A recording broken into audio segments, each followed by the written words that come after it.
नमस्कार मित्रहरू, यहाँलाई स्वागत छ जानकारी टेक्नेपाल युट्युब च्यानलमा। अहिले नेपालमा टिकटक बन्द भएसँगै ब्यान्ड भए सँगसँगै धेरैले टिकटक चलाउन सकिराख्नु भएको छैन।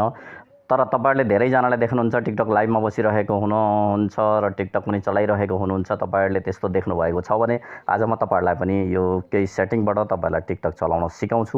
भिडियोलाई स्किप नगरिकन पुरै हेर्ने प्रयास गर्नु होला। यहाँ हेर्न सक्नुहुन्छ मेरो टिकटक पनि चलिरहेको छैन। म VPN लाई युज नगरिकन तपाईहरुलाई टिकटक चलाउन सिकाउँछु सेटिङबाट। मेरोमा तपाईले देख्न सक्दै हुनुहुन्छ यहाँ टिकटक चलिरहेको छैन भने अब मैले त्यो सेटिङहरु गर्नुपर्ने हुन्छ। तपाईले पनि यही सेटिङलाई ट्राई गर्नु होला। त्यसको लागि तपाईले सबभन्दा पहिला नेटवर्क एन्ड इन्टरनेट सेटिङमा जानु होला। तपाईहरुको त्यहाँ गइसकेपछि तलतिर तपाईहरुले एउटा अप्सन भेट्नुहुनेछ प्राइभेट DNS। यहाँ देख्न सक्दै हुनुहुन्छ यो अप्सन रहेको छ। यो अप्सन नयाँ मोबाइलहरुमा हुन्छ, एन्ड्रोइड मोबाइलमा भने त्यो अप्सन चाहिँ यहाँ तपाईले भेट्नु भएन भने यसको लागि अर्को सेटिङ छ। त्यसको लागि चाहिँ तपाईले माथितिर मोबाइलको सेटिङमा जानुपर्ने हुन्छ र सर्चमा जानुपर्ने हुन्छ। मोबाइलको सेटिङको सर्चमा गएर तपाईले DNS लेखेर सर्च गर्नुपर्ने हुन्छ। सर्च गर्नु होला। त्यसपछि यहाँ देख्न सक्दै हुनुहुन्छ प्राइभेट DNS देखाइसकेको छ।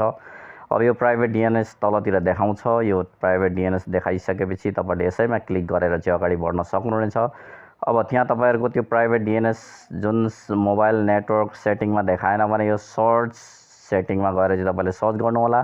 त्यो देखाउँछ। देखाइसकेपछि अब तपाईहरुले यहाँनेरिबाट मेरो चाहिँ यो नेटवर्क एन्ड सेटिङ भित्रै छ। त्यहाँ तपाईहरुको छैन भने त्यहाँ सर्चमा गएर सेटिङमा गएर टच गर्नु होला। त्यसपछि यसरी प्राइभेट DNS देखाउँछ। यो प्राइभेट DNS लाई तपाईले सर्च गरिसकेपछि यो ठाउँमा तपाईले टच गर्नु होला। यो ठाउँमा टच गरिसकेपछि तपाईले यहाँनेरिबाट तलतिर private DNS provide host name भनेको छ। यो ठाउँमा तपाईले टिक लगाउनु होला। यहाँनेरि टिक लगाउनु होला। यहाँ टिक लगाउनु पर्ने हुन्छ। यो ठाउँमा तपाईले टच गर्नु होला। यो ठाउँमा टच गरेर अब तपाईले एउटा केही टाइप गर्नुपर्ने हुन्छ। यहाँनेरि तपाईले DNS स्मलमा DNS लेखेर गुगल लेख्नु होला।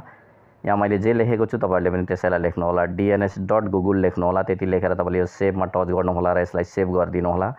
अब यसलाई सेभ गरिसकेपछि तपाईहरुको यहाँनेरिबाट नेट चाहिँ अब DNS चेन्ज भइसकेको छ र तपाईहरुको मोबाइलमा टिकटक मजाले चल्ने छ। तपाईहरुको पहिला नचलिरहेको टिकटक चाहिँ चल्ने छ। अब त्यति गरिसकेपछि तपाईले एकचोटी आफ्नो नेटवर्क सेटिङमा जानु होला। इन्टरनेटमा गएर इन्टरनेटलाई एकचोटी अफ गरिदिनु होला। इन्टरनेटलाई एकचोटी अफ गरिदिनु होला र यहाँ हेर्न सक्दै हुनुहुन्छ मैले यहाँनेर अफ गर्न गइरहेको छु। अब इन्टरनेटलाई अफ गरिसकेपछि फेरि पनि अन गरिदिनु होला। त्यति गरिसकेपछि मजाले त्यो नेटवर्कले चाहिँ कनेक्ट गर्छ। अब त्यति गरिसकेपछि अन गरिदिनु होला। अन गरिसकेपछि अब यहाँ हेर्न सक्नुहुन्छ कनेक्टिङ भइरहेको छ र कनेक्ट हुन्छ र अघि जुन टिकटक थियो मेरो चलिरहेको थिएन भने अहिले मजाले चल्ने छ। यसरी नै सबैले चलाइरहेका छन्। धेरै तरिकाहरू छन् टिकटक चलाउने, मैले अघिल्लो भिडियोमा बनाएको छु। अर्को सेटिङ भने यो चाहिँ VPN लाई युज नगरिकन चलाउने तरिका हो। यहाँ हेर्न सक्नुहुन्छ अब मैले VPN लाई युज गरेको छुइनँ। नेटवर्क सेटिङमा गरेकै सेटिङ मात्रै गरेको छु। सेटिङमा गएर त्यति गर्ने बित्तिकै यो टिकटक चल्न थालिसकेको छ। मजाले चल्छ।